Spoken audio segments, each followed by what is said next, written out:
Hello friends, एके education में आप सभी का स्वागत है। फ्रेंड्स, उत्तराखंड अध्ययन हम पढ़ रहे थे। उत्तराखंड अध्ययन के बारे में हम चर्चा कर रहे थे। तो हमने कुनिंद वंश तक पढ़ लिया था भाग 1 में। जिसने भाग 1 नहीं देखा होगा, वो भाग 1 ज़रूर देखें, आपको अच्छे से समझ में आ जाएगा। आज हम बात करते हैं शक वंश की। शक वंश का शासन कैसे हुआ? क्योंकि सबसे पहले जो राजनीतिक शक्ति मानी जाती है, कुनिंद वंश को मानी जाती है उत्तराखंड के इतिहास में, क्योंकि सबसे पहले उनके साक्ष्य मिले थे। आज हम बात करते हैं शक वंश की। तो शक वंश का शासन, शकों ने कुनिंदों को पराजित करके इनके मैदानी क्षेत्रों पर अपना अधिकार कर लिया था। तो क्योंकि पहली शताब्दी से लेकर तीसरी चौथी शताब्दी तक यहाँ पे कौन थे? कुनिंद लोग रहा करते थे, उनका राज था। उसके बाद शकों ने कुनिंदों को पराजित करके इनके मैदानी क्षेत्र पर अपना अधिकार कर लिया था। कुमाऊं क्षेत्र में स्थित सूर्य मंदिर एवं सूर्य मूर्तियां शकों के अस्तित्व और उनके यहाँ पर अधिकार का पुष्टिकरण करती हैं, और इनमें सबसे ज़्यादा प्रसिद्ध अल्मोड़ा का कटारमल सूर्य मंदिर है। तो अल्मोड़ा का जो कटारमल सूर्य मंदिर है, वो किसके द्वारा बनाया गया है? शकों के द्वारा। इसके साथ शक संवत की जानकारी भी यहीं से प्राप्त होती है। कहाँ से? शकों से। उसके बाद फ्रेंड्स, कौन आते हैं? कुषाण वंश। सबसे पहले कुनिंद वंश, फिर शक वंश, और उसके बाद तीसरे नंबर पे कुषाण वंश का शासन यहाँ पे, उसकी जानकारी यहाँ पे मिलती है। शकों के आने के बाद कुषाणों ने भी राज्य के तराई क्षेत्रों पर अपना अधिकार कर लिया था। कुषाणों के बारे में जानकारी या कुषाणकालीन अवशेष, जिनसे हमें यह पता चला कि इन क्षेत्रों में कुषाणों ने भी अधिकार किया था। यहाँ वह प्रमुख स्थान है जहाँ से हमें कुषाणकालीन अवशेष मिले हैं। तो कौन-कौन से हैं? कौन-कौन से स्थान हैं जहाँ से हमें कुषाणकालीन अभिलेख मिले हैं? तो कहाँ से मिले हैं? वीरभद्र, वीरभद्र ऋषिकेश से।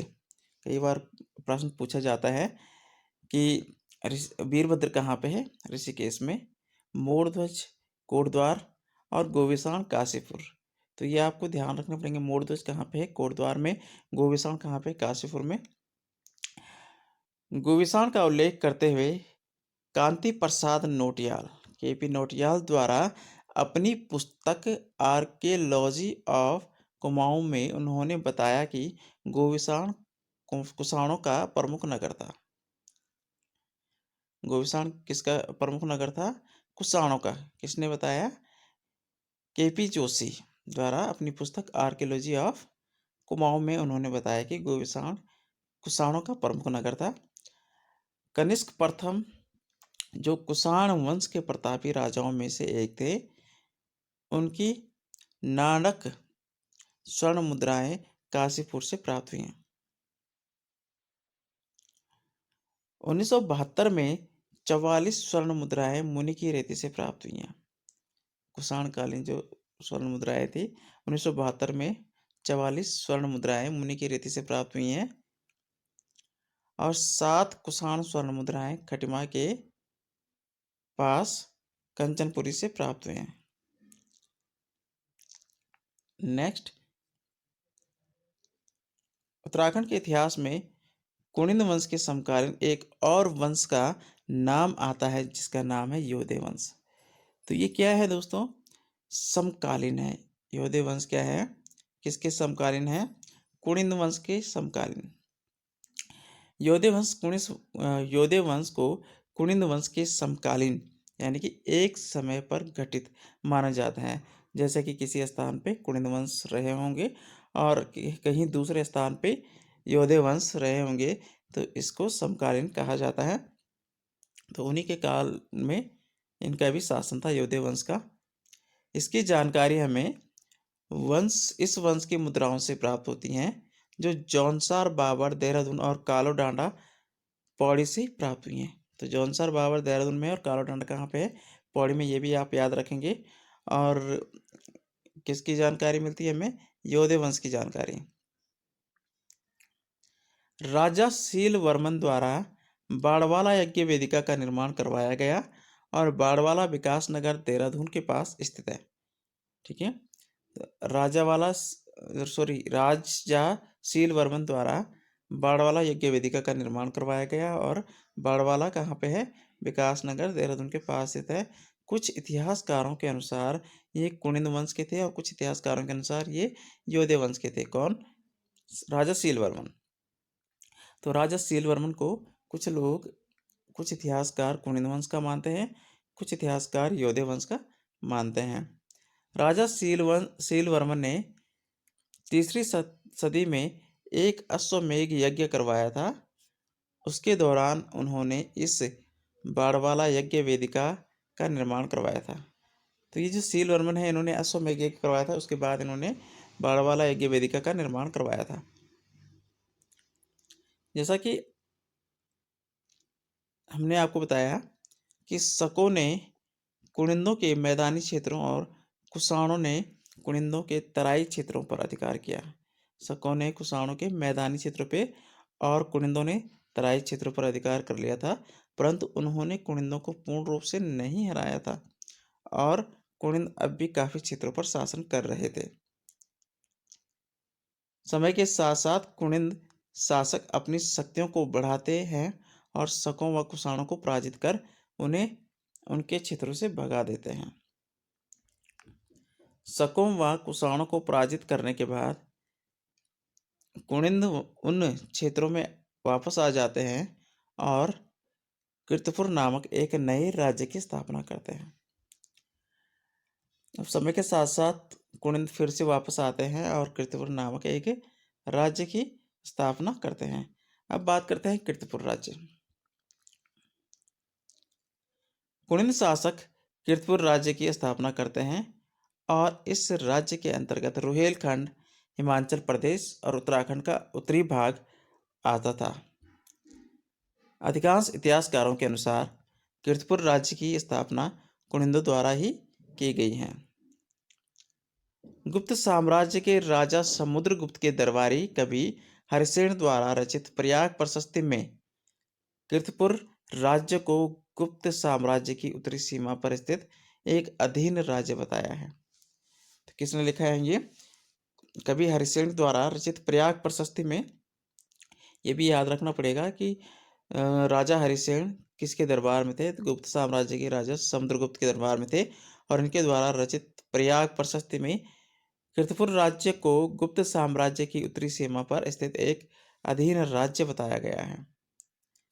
प्रयाग प्रशस्ति राजा समुद्रगुप्त के दरबारी कवि हरिसेन ने लिखी है।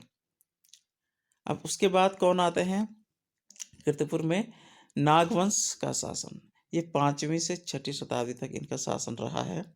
नागवंश का 5वीं शताब्दी यानी 500 ईस्वी के आसपास नागों ने कुनिंद राजवंश को हराकर उत्तराखंड में अपनी सत्ता स्थापित कर ली थी। ठीक है। 5वीं शताब्दी में नागों ने कुनिंद राजवंश को हराकर उत्तराखंड में अपनी सत्ता का स्थापित कर लिया था। इसकी जानकारी हमें गोपेश्वर त्रिशूल लेख से प्राप्त होती है, जिसमें नागवंश के 4 राजाओं के बारे में जानकारी है। गोपेश्वर त्रिशूल लेख से प्राप्त 4 राजाओं के नाम कौन कौन से हैं? स्कंदनाग, विभुनाग, अंशुनाग, गणपति नाग। गोपेश्वर त्रिशूल लेख की लिपि ब्राह्मी है। नागों के पतन के समय गणपति नाग शासक थे। तो जब नागवंश का पतन हुआ तो कौन थे यहाँ पे शासक? गणपति नाग। अब बात करते हैं मौखरी वंश का शासन, क्योंकि नागों के बाद कौन आए यहाँ पे? मौखरी वंश, 6वीं शताब्दी। अब 6वीं शताब्दी में कन्नौज के मौखरी राजवंश ने नागों को पराजित करके उत्तराखंड पर अपना अधिकार कर लिया था।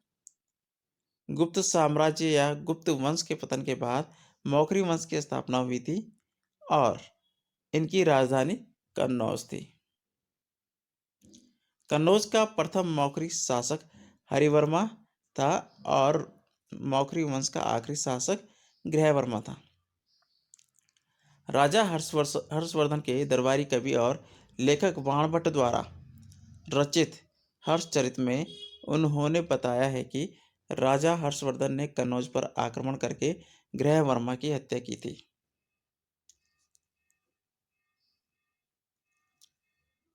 ग्रह वर्मा रिश्ते में राजा हर्षवर्धन की बहन के पति थे।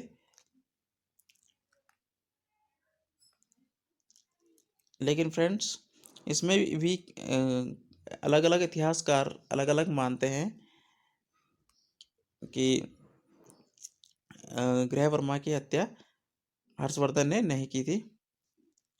कुछ इतिहासकार ऐसा मानते हैं। इसके बाद उत्तराखंड में राजा हर्षवर्धन का राज स्थापित हो गया था। अब बात करते हैं हर्षवर्धन का शासन काल। 606 से 647 ईस्वी। राजा हर्षवर्धन के शासन के बारे में जानकारी बाणभट्ट द्वारा रचित हर्षचरित में मिलता है। राजा हर्षवर्धन के समय एक हेनसांग नामक एक चीनी यात्री भारत आया था, जो कि एक चीनी बौद्ध भिक्षु था। हेनसांग ने उत्तराखंड को लेकर कई नाम दिए, जैसे इसने उत्तराखंड को पोली हिमोपुलो ब्रह्मपुर कहकर संबोधित किया, गंगा नदी को महाभद्रा कहकर संबोधित किया, हरिद्वार के लिए इसने मोइलो नामक शब्द का प्रयोग किया। 647 ईस्वी तक राज करने के बाद राजा हर्षवर्धन की मृत्यु हो जाती है। उनका कोई उत्तराधिकारी भी नहीं होता है, जिसकी वजह से उनका वंश समाप्त हो जाता है और राज्य बिखर जाता है और कई नए वंश उत्पन्न होते हैं। अर्थात जैसे ही यहाँ पे हर्षवर्धन की मृत्यु हो जाती है, उसके बाद यहाँ पे अराजकता की स्थिति आ जाती है। छोटे छोटे कई नए राज्य उत्पन्न हो जाते हैं।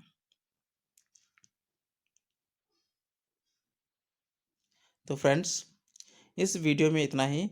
उसके बाद हम कार्तिकेयपुर राजवंश के बारे में पढ़ेंगे,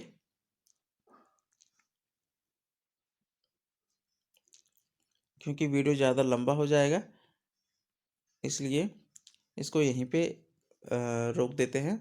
उसके बाद हम कार्तिकेयपुर राजवंश के बारे में भाग 3 में पढ़ेंगे। तो आप कंटिन्यू वीडियो को देखते रहें, और वीडियो अच्छा लगा हो तो कृपया हमारे चैनल को लाइक कीजिए, शेयर कीजिए, सब्सक्राइब कीजिए तथा बेल आइकन दबाना कभी ना भूलें, क्योंकि इससे आप तक हमारे वीडियो के नोटिफिकेशन सबसे पहले पहुंच सकते हैं। तो फ्रेंड्स, आज के लिए इतना ही। मिलते हैं नए वीडियो में नए टॉपिक के साथ। तब तक के लिए धन्यवाद।